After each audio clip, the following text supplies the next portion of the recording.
성경 말씀 한번 찾아서 함께 읽겠습니다. 구약 성경입니다. 구약 성경 열왕기상 19장 4절 말씀입니다. 작은 성경은 528면에 있습니다. 옆에 색인을 찾으면 왕이라고 쓰여 있는 곳을 찾으시면 되겠습니다. 열왕기상 왕들의 통치라고 되어 있죠. 19장 4절 말씀입니다.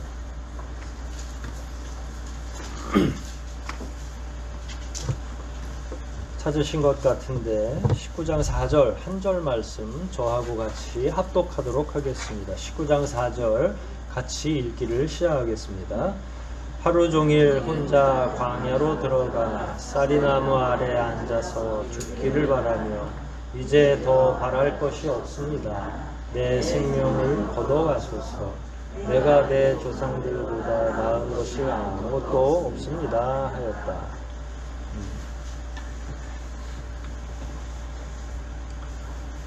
어떤 내용인지 이 한 절 가지고는 성경을 계속 읽으신 분들은 알겠지만 정확히 모르시겠죠. 이 내용은 조금 있다가 설명을 다시 한번 드리면서 예를 들어가겠습니다. 오늘은 그리스도인과 탈진이라는 제목으로 주제로 이야기를 좀 하려고 합니다. 저도 이 주제가 낯설기도 하고 그렇다고 제가 모르는 주제라는 말이 아니라 교회 설교의 제목으로는 한 번도 이런 내용을 이야기한 적이 없죠. 이런 제목, 이런 주제는 그야말로 처음이었고 사실 성경 공부에서는 이 주제를 많이 다룹니다. 또 목회자들은 세미나를 하게 되면 목회자들의 탈진에 관해서 굉장히 많이 다룹니다. 왜냐하면 목회자가 탈진할 경우에 목회자가 힘이 다 빠져버리면 끼쳐지는 영향이 평신도의 탈진보다 훨씬 더 중차대하기 하기 때문에 석사 이상 될 때마다 이런 과목들이 아예 학과목 안에 들어와요. 한 학기 내내 목회자의 탈진에 대해서 다루는 거죠. 근데 실제로는 목회자만 탈진하는 건 아니죠. 교사들도 탈진하고 헌신적인 집사님이나 권사님들도 힘듭니다. 탈진한다는 이야기예요. 탈진이라는 건 영어로 이야기하는 게 훨씬 더 이해하기가 쉬울 것 같아요. 영어로는 뭐라고 그럴까요? burnout이라고 이야기해요. burn이라고 하는 건 불탄다는 이야기예요.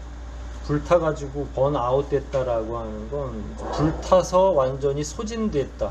누가? 물건이 아니라 사람이. 그러니까 완전히 불이 다 타고 나면 뭐만 남아요? 재만 남죠? 그러니까 요즘에 재밌는 표현이 있어요. 하얗게 불태웠어, 이런 표현을 젊은이들이 합니다. 하얗게 불태웠다는 건 엄청나게 자기의 노력을 기울였다는 거예요. 그래서 남은 게 이제 재밖에 없어요. 그냥 완전히 탈진한 상태를 표현하는 말이기도 하죠. 근데 한국 교회, 이게 이제 보통 저희가 신학교의 커리큘럼은 주로 외국에서 다 진행되던 게 이제 전통적으로 한국 안으로 들어왔고, 예전에는 탈진이라는 말을 사용하지도 않았죠. 근데 외국에서는 이 탈진 문제를 굉장히 많이 강조해요. 그래서 목회자들 안식년도 주고 또 교회 직원들도 안식년을 줘서 번갈아 가면서 쉴 수 있도록 이렇게 하는데, 한국 사회에서는 특히 전통적 교회에서는 이 말을 사용하지 않습니다. 여러분들도 사용하지 않죠? 만약에 여러분들이 제가 여러분들한테 하소연하는 거는 별로 없잖아요. 근데 목회자는 성도들의 연약함을 계속 경청하게 되니까 여러분 가운데 누가 제가 굉장히 전통적이고 나이 많은 목회자이라고 만약에 상상한다면, 어떤 분이 저에게 와서 목사님 저 사역이 너무 힘들고 지쳐 있어요 그러면 한국의 전통적인 교회에서 나갈 수 있는 대답은 몇 가지 정리가 돼 있어요. 이게 어떤 대답이 나갈 수 있을까요? 여러분 상상하기에 은혜가 없어. 요즘에 내가 봐도 너는 은혜를 못 받는 것 같아. 그러니까 탈진이라는 말은 하지 말고 더 기도해, 이렇게 이야기할 게 저는 뻔하다고 생각을 해요. 저 역시도 예전에 그런 말을 하거나 들었던 것 같아요. 그렇기 때문에 이런 내용을 잘 말하려고 해도 말하고 싶은 생각도 안 들고, 현장 자체가 이런 말을 해도 이해받기가 되게 어렵죠. 뭘 그렇게 많이 일을 해서 탈진하냐, 뭘 한 게 있다고 탈진하냐, 뭐 이런 식으로 반응을 하니까 누군들 그런 상대를 향해서 탈진했다는 얘기를 하고 싶겠어요. 괜히 잘못 이야기했다가는 요즘에 어쩐지 설교 시간에 매일 졸기만 하더니 아주 은혜를 못 받아서 그렇게 대답하는 거야 라고 이야기하기가 십상이겠죠. 사실 목회자의 탈진을 다루는 것 이상으로 교사나 신자들도 탈진이 많이 있습니다. 실제로 피곤하죠. 여러분들이 직장 다니면서 또 휴일도 없이 주일이면 교회 나와서 봉사로, 또 집사나 권사의 직분으로, 또 각자의 맡겨진 전도회나 식사당번으로, 우리는 뭐 청소당번까지 다 있잖아요. 그러니까 회사 생활하고 사회생활 하면서 또 교회 나와서 그거보다 더 빡센 일들을 여러분들이 해 나가니까, 사실은 신자들도 교회 생활을 오래 하다 보면 영적으로나 육적으로 탈진하게 돼 있죠. 하지만 그들에 대한 대비책이 있거나 안식년이 존재하지 않죠. 몇 년 전인가 제가 안식월을 가진 적이 있어요. 그때는 협동 목사님이 계셔서 마음 놓고 한 달 정도를 제가 주일을 다른 데서 성수하고 아예 교회에는 제가 코빼기도 보이지 않은 때가 있죠. 그때는 좀 더 느슨하게 긴장하지 않고 설교 준비 안 하고 느슨하게 산다는 게 얼마나 행복한 일인지를 제가 그때 많이 깨달았어요. 그런데 한 2번인가 한 것 같아요. 그리고 나서 이제 저를 뒷받침해 줄 만한 협동 목사님이나 부목사님이 계시지 않으니까 전도사 하나 세워놓고 가기에는 굉장히 불가능한 구조였죠. 내년에는 장로님이나 우리 안수 집사님들이 주일 예배 설교하고 이렇게 하면 제가 뭐 1월이나 2월 달에 안식월을, 원래 안식년은 1년을 쉬는 거예요. 사례비 받으면서. 근데 그렇게 쉬었다가는 뭐 교회 다 문 닫게 생겼으니까 사실은 안식월로 한 달 정도를 쉬는 거죠. 원래 7년에 한 번 정도는 안식년을 쉬도록 되어 있는데, 저는 교사들도 마찬가지로 교회를 안 나올 수는 없죠. 그런데 돌아가면서 교사의 직분을 내려놓고 편안하게 와서 설교만 듣는 방식으로 이렇게 서로 간에 이 날짜나 이런 것들을 좀 달리해서 한 달씩의 안식월을 준다든지 하는 제도들은 이게 굉장히 필요하다라고 생각을 합니다.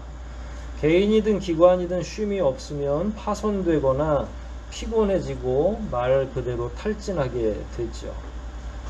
아주 안 좋은 경우에는 이 탈진에 의해서 교회를 떠나기도 합니다. 왜냐하면 한번 지치기 시작하면 힘에 부치는 것뿐만 아니라 우리의 영도 손상을 입기 때문에 내가 이 일을 왜 하고 있지 하는 그런 생각을 하게 돼요. 그러니까 설교를 계속 듣는데도 설교가 귀에 들어오지 않는 거죠. 일단 그런 고민 자체로 들어가면 적절히 목회자들이 응대해주면 회복이 있고 쉼이 있을 수 있는데, 쉼이 보장이 안 되고, 집사님들도 마찬가지, 누구나 다, 이건 교사나 목회자만의 문제가 아니라 오랫동안 봉사회원분들도 마찬가지죠. 이런 고민 자체, 이런 질문 자체는 저는 매우 중요하고 좋은 질문이라고 생각합니다. 문제는 그게 용납되지 않고 버티도록 요구받는 구조가 문제인 거죠. 특히 이제 여러분들 같은 경우는 미안한 감정이 있으실 거예요. 우리는 숫자도 많지 않은데 내가 조금이라도 쉬면 다른 사람들이 피해를 받을 것이라고 생각을 하는 분들도 굉장히 많아서, 본인이 힘들지만 식사당번에 빠지지 않고, 본인이 힘들지만 교사로서 역할을 중단하지 못하는 거죠. 저는 그게 각 부서에서 의논이 됐으면 좋겠어요. 그래서 1년을 쉬지는 못하더라도 적어도 한 달 정도는 그 부분에서 빼주고 편안하게 정말로 예배, 자기가 받을 수 있는 은혜만, 보호받을 수 있는 방식의 은혜만 좀 누렸으면 좋겠다 하는 그런 생각들이 있습니다.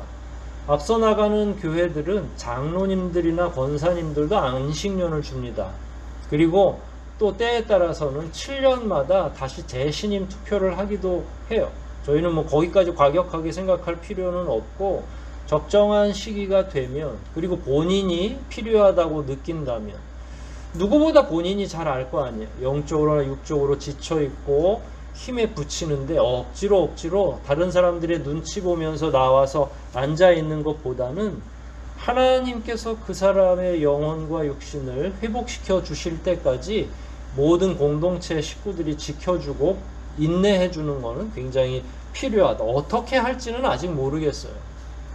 그러나 오늘 이후로 아마 이런 내용들은 고민해서 우리가 제도적으로라도 한 사람 한 사람 쉬면서 마음 편하게 좀 쉴 수 있으면 좋겠어요. 이게 마음이 불편한 이유는 뭐냐면, 내가 쉼으로 인해서 아까 말한 것처럼 다른 사람이 힘들어진다는 사실을 생각하고 있으니까 아무도 쉬지를 못하는 거죠. 아마 이런 내용들은 대부분 공감하실 겁니다. 목회자는 목회자의 인생이 있어서 그러려니 쉽지만, 사실은 여러분들을 이렇게 보고 있다 보면 신앙인의 삶이, 차라리 목회자는 그냥 아예 이 일에 들어왔으니까 그런가 보다 하지만, 그냥 보편적인 신자들의 삶을 이렇게 보면 일주일 내내 직장에서 일을 하죠. 그러다가 또 토요일이나, 보통 청소년 모임은 토요일 집회를 하기도 하고 해서 토요일부터 주일까지 내내 주말 개념 없이 교회에 헌신하죠. 사람의 욕구는 저는 누구나 동일하다고 생각합니다. 기본적으로 누구나 늦잠도 자고 싶고 또 여행도 가고 싶고, 그런 마음이 없는 사람이 어디 있겠어요. 하지만 주일이 되면 우리는 어때요? 우리는 기본적으로 주말 개념이 없죠. 사람들은 금요일이면 굉장히 마음에 들뜹니다. 토요일과 주일을 쉴 수 있다고 생각하기 때문에 그래요. 직장인들에게 있어서 제일 느슨한 시간은 주말, 그야말로 그들에게 있어서는 금요일이 정말로 행복한 시간이에요. 금요일 오후만 되면 마음이 들뜬다고 해요. 왜냐하면 자기들이 주말에 어떤 재미난 일들을 해야 될지를 생각하면서. 하지만 주일에 와서 교사로, 집사로, 또 여러 가지 봉사 당번으로 일하는 그리스도인들은 어때요? 한 번도 그런 생각을 해볼래야 해볼 수가 없죠. 그런 생각하면 때로는 아주 전통적인 교회에서는 죄책감이 들 정도예요. 내가 이런 생각을 하면 안 되지. 하나님께 주일 성수해야지 라는 생각으로 자기의 생각을 차단하기까지 하죠. 제가 왜 이런 설교, 이런 내용을 준비했을까요? 오늘날에 이런 생각들이 더 많아지기 때문에 그래요. 차라리 선제적으로 우리가 이 부분과 관련해서 안식월 제도 등 본인의 영혼이 쉴 수 있는 구조적인 제도를 만들지 않으면 교회가 더 이상 젊은 분들의 선택을 받기가 굉장히 어렵겠다. 저만 해도 그렇고 저와 함께 20대, 30대를 보냈던 여기 지금 40대, 50대로 올라가는 청년들은 대부분 저하고 같이 있어서 사고 자체가 이미 경직이 돼 있죠. 그래서 교회에 와야 된다고 그냥 생각하는 거죠. 옛날엔 혼나면서 교회를 다녔어요. 참, 그것도 참 지금 생각해보면 아찔한데 지금은 그렇게 못하죠. 우리 어린이들 와도 그렇고 청소년들 와도 그렇고 얼마나 우리 교사들이 그 아이들 비위를 맞춰주는지. 그런데 옛날엔 그랬어요. 한번 빠지면 어떻죠? 담임 목사하고도 한번 면담하고 전도사님하고 또 한번 면담하고, 옷 좀 잘못 입고 오면 막 혼나서 다시 집에 가서 옷도 다 갈아입고 와야 될 정도로. 그런데도 또 꾸역꾸역 어떻게 해요? 교회는 가야 되는 곳으로 생각하죠. 그러나 이 시대는 어떻습니까? 그렇게 하면 바로 방송국에서 취재 올 수도 있죠. 이상한 종교 집단이라고 생각할 수도 있습니다. 저는 이게 사회문화적인 변화라고 생각합니다. 그리고 이런 변화에 대해서 교회는 응당 대응해야 된다고 생각을 하는 거죠. 과거에 30, 40년 전에는 혼나면서도 교회에 나온 이유가 있었어요. 교회만이 커뮤니티를 가지고 있었어요. 교회만이 공동체를 형성하고 있었어요. 40년, 30년 전에 무슨 다른 모임이 어디 있어요? 문학의 밤도 교회만 했죠. 문화와 문학 이런 것들이 다 어디를 통해서 지역사회에 번졌냐면 교회를 통해서 번졌던 거예요. 그래서 교회를 안 가면 나이별로나 성별로나 모임을 할 데가 없었던 거예요. 근데 교회만 가면 너무 재밌는 거예요. 영화도 볼 수 있고 같이 수다도 떨 수 있고, 물론 신앙적인 틀 안에서 하는 거지만 거기 안에서 때로는 정말로 모든 게 재미있고 유익하고 진짜 힘을 얻는 곳이라고 생각했습니다. 일주일 내내 직장 생활에 지쳐 있는데 교회만 가면 자기하고 동일한 생각을 하는 동료들을 만나게 되고, 거기서 위로도 받고 거기서 기도도 함께 하고 거기서 힘을 얻는 거죠. 그리고 새 힘을 얻어서 어디로 가요? 다시 이제 세상으로 나가는 거예요. 파송받는 의미가 굉장히 많이 있었죠. 그런데 지금은 어떻습니까? 사회문화가. 이제 교회는 제일 진부한 조직이 됐죠. 그들에게 위로와 평안을 제공하기보다는 오히려 뒤처져 있는 집단처럼 보이죠. 이 시대에는 매스 커뮤니케이션 수단이 너무나 많이 발전되어 있고 다양성이 있어요. 원하기만 하면 교회 밖에 더 재미난 일들이 많이 있다고 합니다. 그동안의 교회는 유일했지만 이제 더 이상 교회는 유일하지 않아요. 만일 유일성이 있다면 완전히 이상한 집단 같은 그런 유일성을 가지고 있을 뿐이죠. 세상에서 봤을 때. 교회가 재밌는 분이 있습니까? 그거는 제 연령대나 돼야 재미있다고 생각할 수 있죠. 청소년들, 요즘에 청소년들은 전혀 교회가 재미없죠.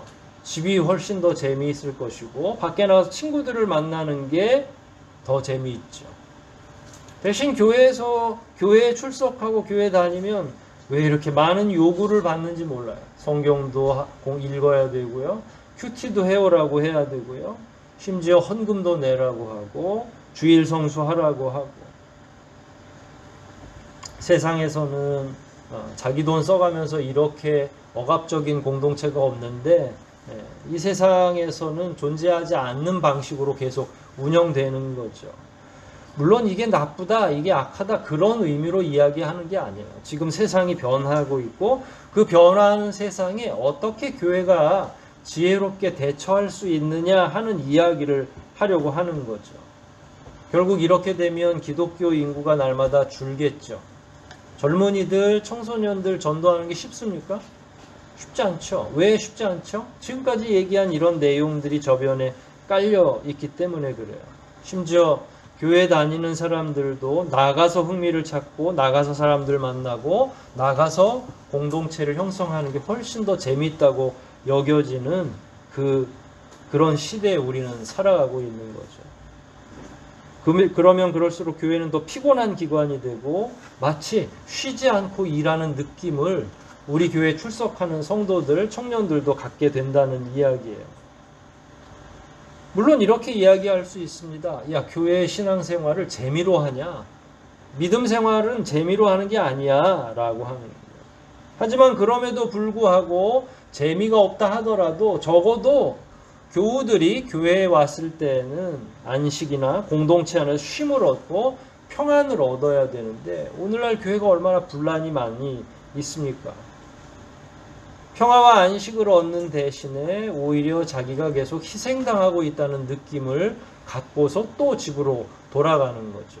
말씀드린 것처럼 이게 한두 번 시간이 지나다 보면 결국은 교회에 대한 생각 자체가 완전히 경직된 기관으로 자리하게 되고 예전에 이제 오래전부터 신앙생활을 했던 분들이 이제 하나님 나라 가면 더 이상 이 교회를 채울 수 있는 젊은이들은 찾아보기가 굉장히 어렵겠죠. 교인들의 자녀들이 교회를 간신히 버텨줄 수는 있을지 모르지만 저희들이 이 세상과 겨룰 수도 없고 겨루자고 하는 얘기는 아니에요. 적어도 그럼에도 불구하고 교회만이 갖고 있는 성도들을 위한 안식과 평안의 공동체가 되는 것은 너무나 필요하다. 그런 것들이 마땅히 제공되어야 한다라는 거예요. 그러니까 희생과 봉사와 헌신만 요구할 게 아니라 교우들이 와서 편안해지고 더 여기에서 재미있게 하나님과 교제하고 쉼을 얻을 수 있는 그런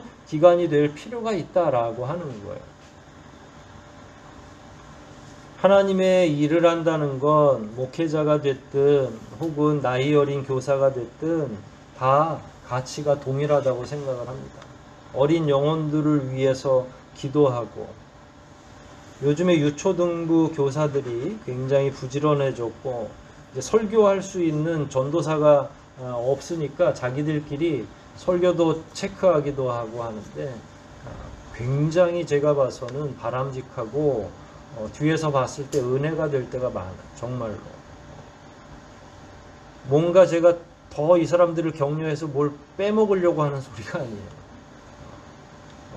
정말로 이를테면 우리 교회 형편상 사실 전도사를 50만 원 주고 쓸 수 있다는 건 거의 불가능합니다. 그러니까 어떤 분들이 전도사 한 분 더 모셔오면 되지 않을까요? 이러는데 그건 공정 가격이 아니에요. 그건 우리 내부에서 불가능한 가격이고, 그러면 이제 우리 재정으로는 불가능하죠.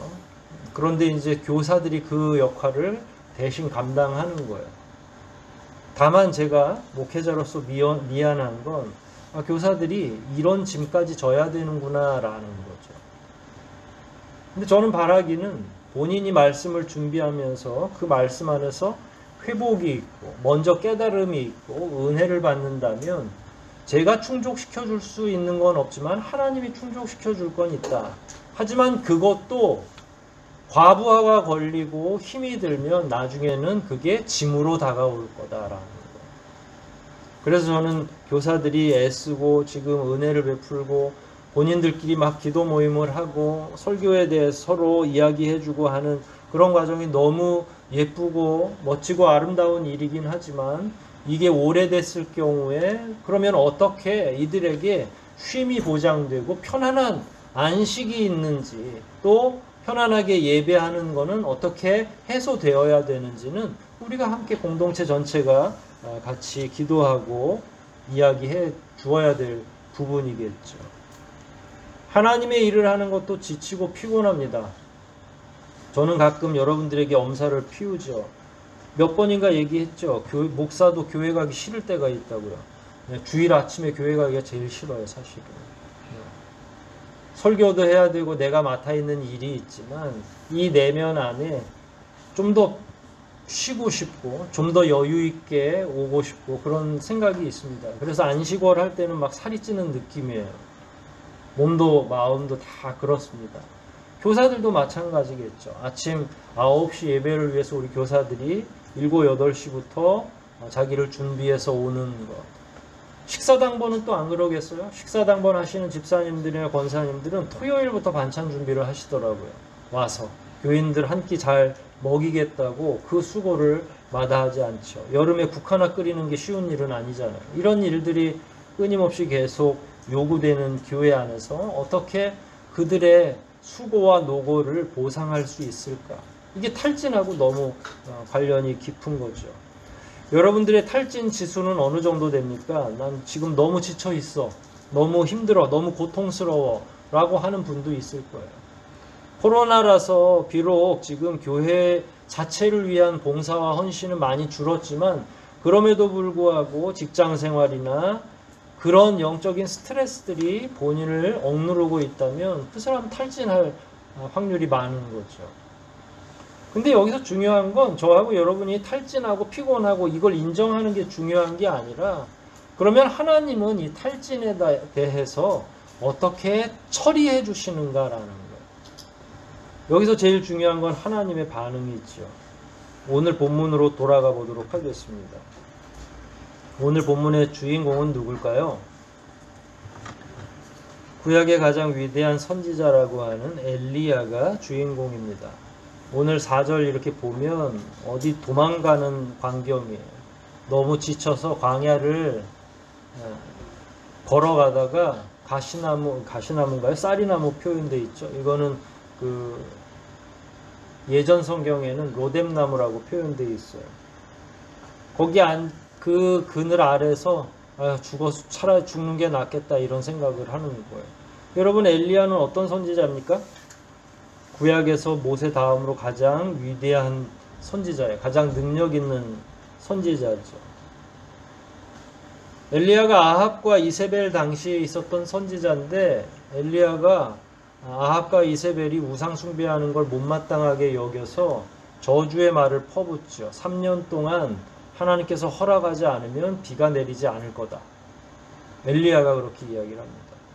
그러고 나서 정말로 3년 동안 비가 내리지 않아요. 그러면 왕 입장에서나 그 왕의 왕비인 이세벨 입장에서는 엄청나게 화가 나겠죠. 비가 오고 민심이 좋아야 자기들이 정치하기가 쉬운데, 비가 안 오니까 자꾸 원망이 어디로 와요? 우상 숭배하고 있는 본인들에게 오는 거예요.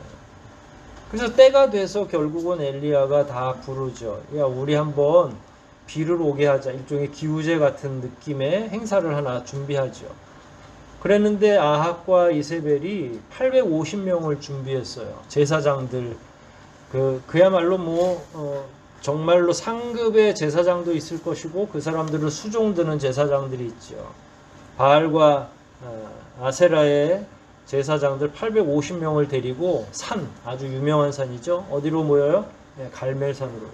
갈멜산에 가면 지금도 엘리야 동상이 서 있습니다.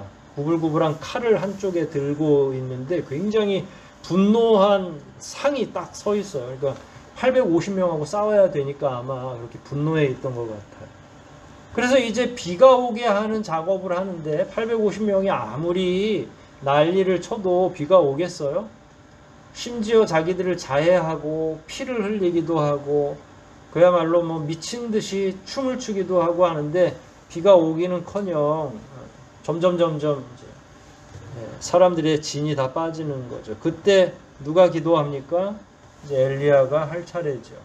엘리야는 비가 오기 전에 이미 도랑을 파고 나무들을 올려놓고 그 위에다 물을 붓기도 하고 도랑에도 물을 가득 채웠어요. 그런데 실제로 불이 떨어지면서 이제 그 제단을 살르고 비가 오기 시작을 하는 거죠. 그 와중에 마지막에 어떻게 했냐면 그 850명을 이스라엘 백성들과 더불어서 엘리야가 다 쳐 죽입니다.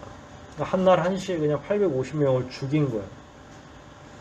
엄청난 승리죠. 그러니까 그 지역, 그 지경 안에 있는 북이스라엘 안에 있는 거의 모든 바알과 아세라의 선지자들을 죽였다 해도 과언이 아닌 거예요. 누가 제일 충격을 받았을까요? 이 바알과 아세라를 섬기는 게 바로 이세벨이에요. 고향에서부터 그런 우상을 숭배했던 거죠. 근데 자기 남편 아합을 꼬드겨서 온 나라가 다, 한 나라 안에 막 850명씩 제사장이 그렇게 있다는 게 대단하죠. 여하튼 바알과 아세라를 섬기는 모든 제사장들을 850명이나 죽이고 나니까 이세벨이 엘리야를 쳐 죽이려고, 내가 너를 똑같이 한날 한시에 한 것처럼 똑같이 그렇게 하겠다라고 엘리야를 추격하기 시작을 해요. 그럼 엘리야는 엄청난, 구약에서 이거보다 더 큰 승리는 사실은 없거든요. 영적인 전쟁에 있어서. 구약에 있어서 가장 획기적이고 놀라울 정도의 승리죠. 여러분, 승리하면 어떻죠? 싸움에서 승리하거나 여러분이 원하는 걸 쟁취하면 어때요? 기분이 좋죠. 그리고 날아갈 것 같고. 그러면 엘리야 입장에서는 좀 더 싸움을 크게 해가지고, 야, 그러면은 나머지 잔당들도 다 나와, 이렇게 해가지고 도전을 한 번 더 대결을 할 수도 있는 그런 상황이겠죠. 그런데 서슬퍼른 이세벨이 엘리야를 죽이겠다고 하고 많은 사람들을 추격대로 보내니까 엘리야가 그야말로 도망을 시작을 한 거예요. 두려워서 죽을까봐. 그러니까 위대한 하나님의 능력을 힘입어서 가장 큰 일, 구약의 역사상 이런 일이 전무후무한데, 우상 숭배하는 자들을 한 번에 그렇게 많은 자들을 처단하고서도 엘리야는 어떻게 했어요? 멀리 도망가기 시작을 한 거죠. 그리고 나서 오늘 본문이 나온 거예요. 도망하다가 더 이상 지쳐가지고 쌀이나무 밑에, 그게 여러분, 쌀이나무가 이파리가 융성합니까? 아니면 이파리 자체가 작을까요? 쌀이나무 자체는 이파리가 작죠. 그 그늘이 컸겠어요? 작았겠어요? 그럼에도 불구하고 여기에 몸을 기울일 수밖에 없는 거죠. 방금 전에 승리한 사람 같아요? 아니면 정말로 이 몰골 자체가 흉측하죠? 쓰러져서 앉아서 뭘 생각했겠어요? 아니 하나님이 하라고 해가지고 내가 이런 일을 하고 나서 보니까 결국은 나만 쫓겨다니고 결국은 그 위대한 일을 했는데 조금 있다가 나를 죽이겠다고 하는 자들이 내 코 밑에까지 쳐들어온 거라면 영적으로도 든든하지가 않죠.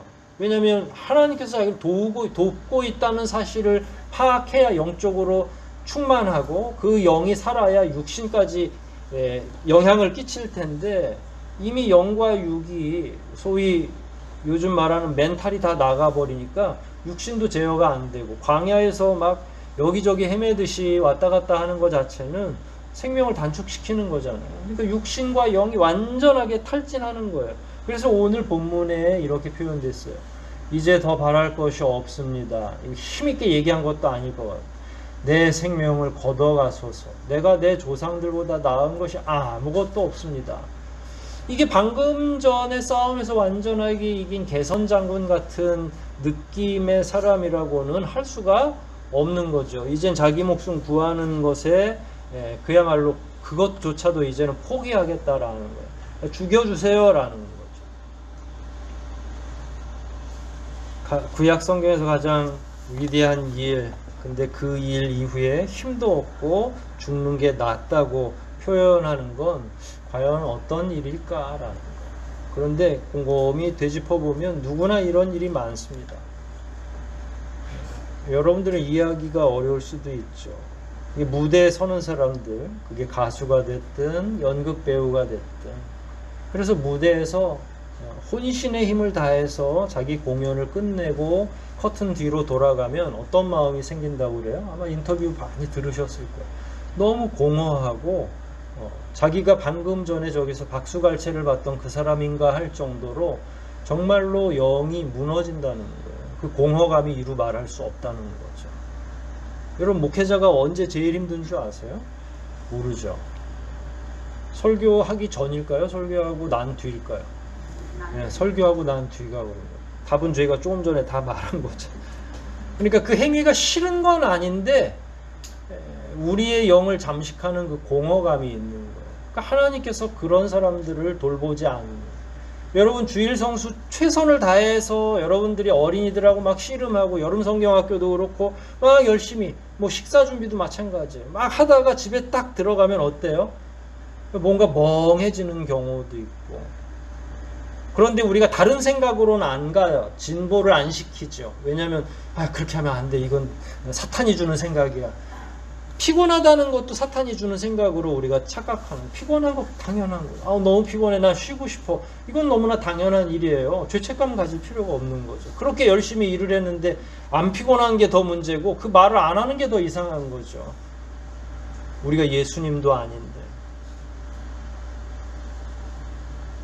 싫은 건 아니에요. 우리가 하나님 일하는 게 싫어서 얘기하는 건 아니잖아요. 단지 공허가 있고 단지 어렵고 단지 힘들다는 거죠.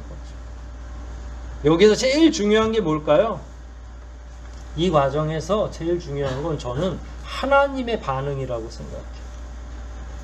근데 우리나라가, 특별히 전 한국이 더 제일 큰 문제라고 생각해요. 우리나라가 이 문제와 관련해서 냉정하지 못한 까닭은 하나님이 응답을 해주셔야 되는데 자꾸 목사가 얘기를 해주는 거예요. 그러니까 상담을 주로 목사가 받으니까. 아까 제가 얘기했잖아요. 만약에 우리 정 권사님, 목사님 저 좀 쉬어야 되겠어요. 권사님 기도 더 하고 오세요. 이렇게 얘기하겠죠. 전통적인. 권사님이 요새 말씀 잘 안 읽으세요? 아니, 저 말씀도 열심히 읽는데요. 그럼 기도가 부족하고 그냥 기도도 다 하고 있어요. 마귀가 자꾸 시키는 거예요. 하나님이라면 어떻게 할까요? 오늘 본문에 나오죠. 저 같으면 늦잠 자는 우리 청년들에게 빨리빨리 일어나라고. 제 성격 아시잖아요? 그럼 제가 다른 교사 통해서 야 빨리 전화해. 빨리 오라고 그래. 또 뭐 이렇게 연약한 소리를 하게 되면 더 기도하라고. 아주 그냥 게을러 빠졌다고 얘기해요. 은혜가 부족해서 그러니까 기도하는 시간을 더 늘리라고 이야기하죠. 말씀을 읽으라고. 성경 더 읽어야 된다. 그건 사람이 합니다. 위로는커녕 오히려 그 사람의 영혼에 더 큰 상처를 주는 거죠. 하나님은 어떠세요? 하나님은 채근하지 않습니다. 하나님은 그 원인을 묻지도 않아요. 하나님 몰아세우지도 않아요. 그 뒤에 본문을 쭉 읽어보세요. 하나님은 천사를 보냈어요. 엘리야를 보호하고 보듬어 주셨어요. 4절에 엘리야가 하나님 앞에 죽는 게 나을 것 같아요. 전 너무 탈진했어요 라고 이야기하니까 5절에 그리고서 그는 그 나무 아래 쓰러져서 잠이 들었어요. 갑자기 한 천사가 그를 어루만지며 일어나 먹어라 하였다. 어루만졌다는 건 영과 육을 쓰다듬어 주는 거예요. 마사지 해줬다고 생각하시면 돼요. 광야를 그렇게 걸었는데 몸과 영혼이 온전하겠어요? 엘리야 빨리 일어나. 네가 할 일이 너무 많아. 너 여기서 이럴 상황이 아니야 라고 채근하는 대신에 이렇게 쓰다듬어 주신 거예요. 어루만져줬다라는 표현 자체가 부드러운 표현이잖아요. 그리고 뭘 준비했다고요? 일어나 먹어. 그래서 일어났더니 갓 구운 빵 하나와 물 한 병이. 빵도 여러 개 주면 또 목 맥혀 죽어요. 그걸 먹고 마신 다음에 다시 쓰러졌어요. 그러니까 엘리야가 얼마나 피곤한지를 알 수 있는 대목이죠. 몸과 영혼을 일깨우고 힘을 공급할 수 있는 어루만져줌과 빵과 음료 다 제공해 주는 거예요. 요즘 젊은이들이 쓰는 말을 보면 성경에서 온 것 같아요. 정말로 맛있고 예전이 생각나는 음식을 일컬어서 소울푸드라고 그래요. 그러니까 영혼의 음식인데 엘리야에게 있어서 지금 먹는 이 빵과 이 물은 뭐예요? 소울푸드, 영혼의 힘이 나게 하는, 육신적인 에너지도 갖다 주는 음식임에 틀림이 없지만 이 어루만짐 자체로서 그 말이 쏙 들어가는 거야. 죽는 게 좋겠어요 라고 울부짖었는데 그래 너 마음이 그렇겠지. 그리고 아무 말도 안 하고 천사가 어루만져주고 갓 구운 빵, 그 갓 구운 빵의 향은 어때요? 그 사람 참 미치게 만들겠죠. 밥을 한 숟갈 먹었어도 빵이 또 먹고 싶을 정도로. 우리 하나님이 이런 하나님이죠. 똑같은 일이 다시 반복됩니다. 누워서 다시 잤다고 그랬잖아요. 6절 말미에 보면 그는 그것을 먹고 마신 다음 다시 누웠다. 아마 정신 차리라고 했으면 잠 못 잤겠죠. 근데 먹고 그냥 무방비 상태로 누운 거예요. 7절에 시간이 얼마나 지났는지 여호와의 천사가 또 와서 갔다 온 거예요. 그를 어루만지며 또 말했어요. 쓰다듬으며 말한 거죠. 머리를 쓰다듬었는지 어깨를 주물러 주었는지 일어나서 좀 더 먹어라. 좀 더 먹어라. 내가 어딘가 가야 돼. 하나님이 피신시켜주면서 동시에 이제 시내산으로 불러가지고 거기서 그가 충분히 쉬게 한 다음에 하나님께서 회복을 주시고 사명을 주시는 거예요. 저는 적어도 이 부분만큼은 하나님의 어머님 되심 같은 느낌, 모성애가 느껴지는 거죠. 정말로 옛날 우화에 나오는 악독한 계모가 아닌 이상 자기 자녀가 어디선가 이렇게 피곤해 쩔어서 들어왔는데 그 자녀를 바라보는 부모의 심정은 어떻겠어요? 빨리 흔들어 깨워서 또 출근시켜야 되겠어요? 내가 대신 출근하면 좋겠다라는 심정이 있겠죠. 피곤해 지쳐있는 아들을 바라보는 부모의 심정으로 하나님이 그를 바라보고 계시는 거예요.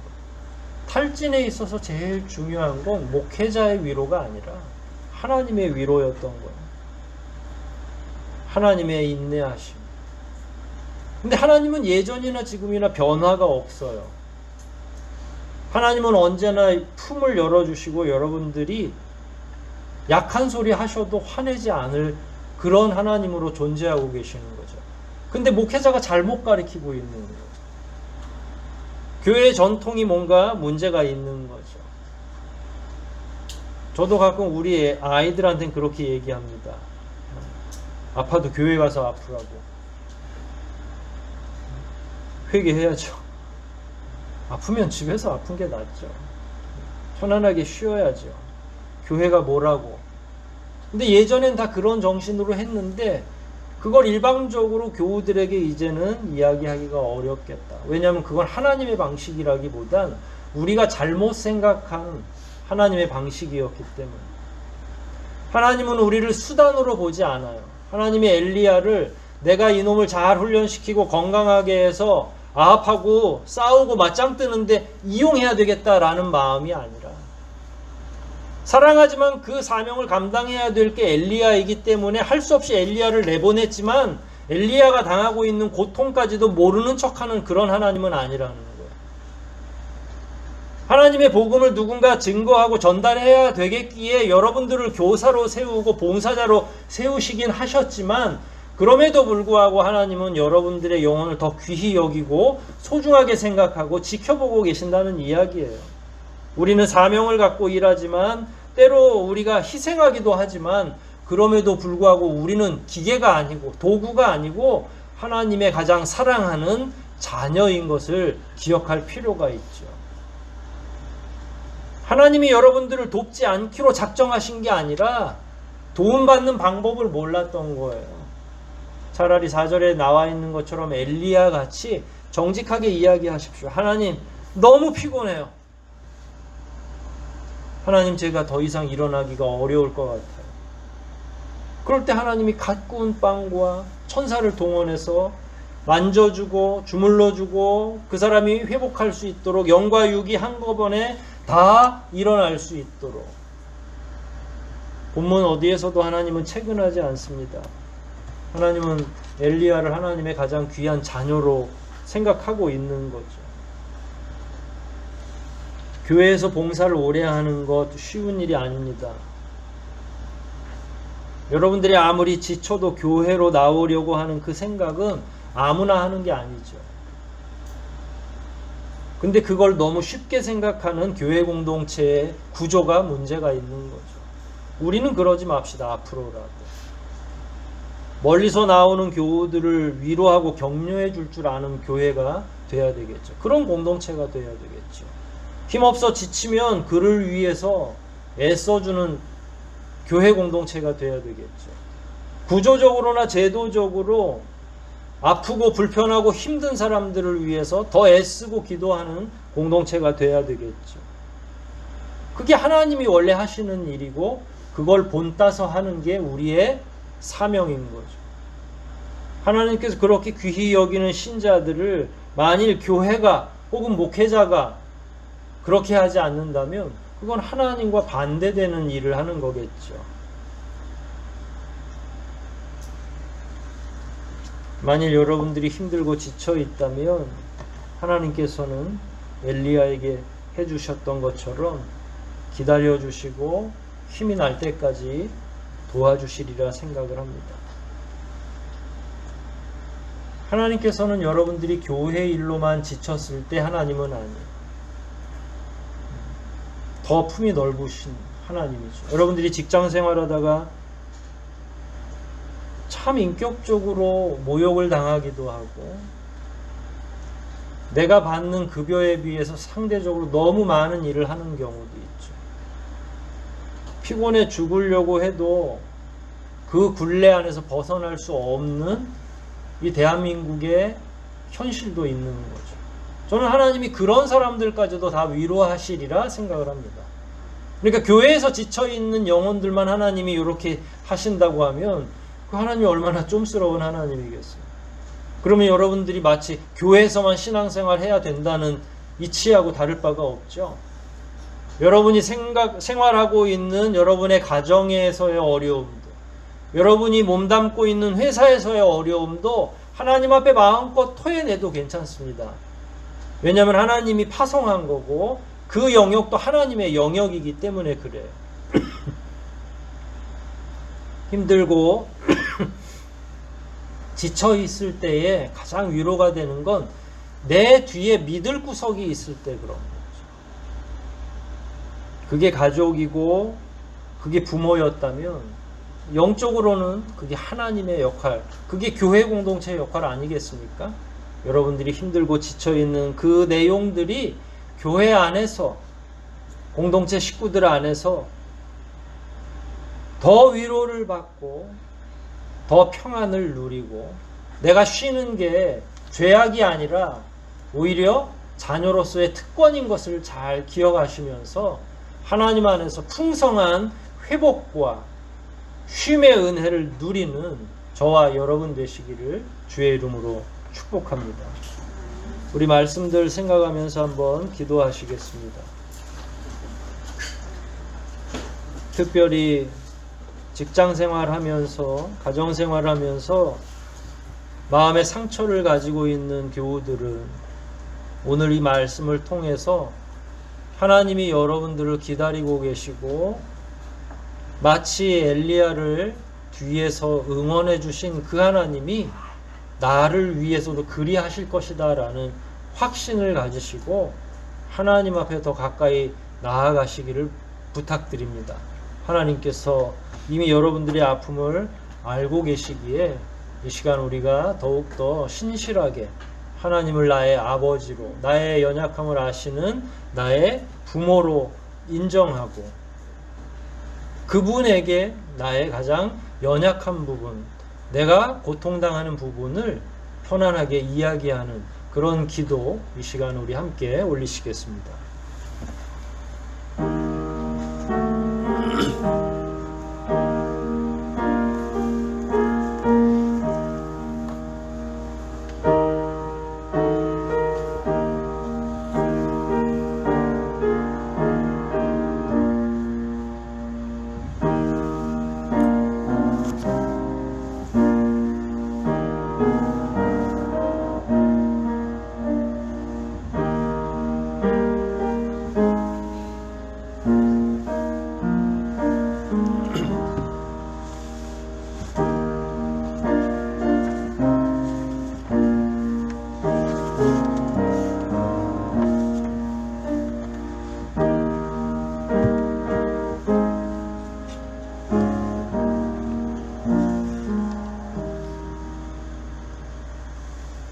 하나님 아버지,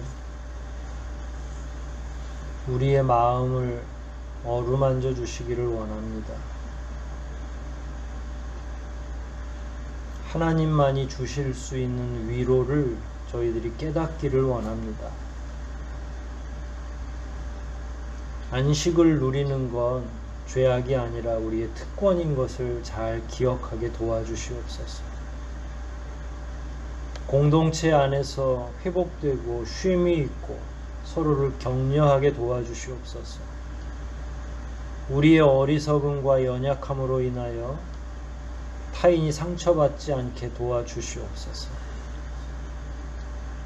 하나님께서 엘리야를 바라보며 그를 회복시키시기까지 인내하고 기다려주신 것 저희도 기억하여 마음껏 하나님께 기대고 마음껏 하나님께 아뢰 수 있는 지혜로운 자녀들이 다 되게 도와주시옵소서. 하나님만이 우리의 피난처시요 하나님만이 우리의 기댈 언덕이라는 사실을 잘 기억하여 앞으로 남아있는 인생 외롭게 살거나 어렵게 살거나 두려워하며 살거나 힘겨워하며 살지 않고 모든 것을 하나님께 맡김으로 자유롭게 살고 회복되며 살고 안식 누리며 살아갈 수 있는 모두가 되게 도와주시옵소서. 모든 것 주님께 의탁하오며 우리를 구속하신 예수 그리스도 이름 받들어 감사하며 기도하옵나이다. 아멘.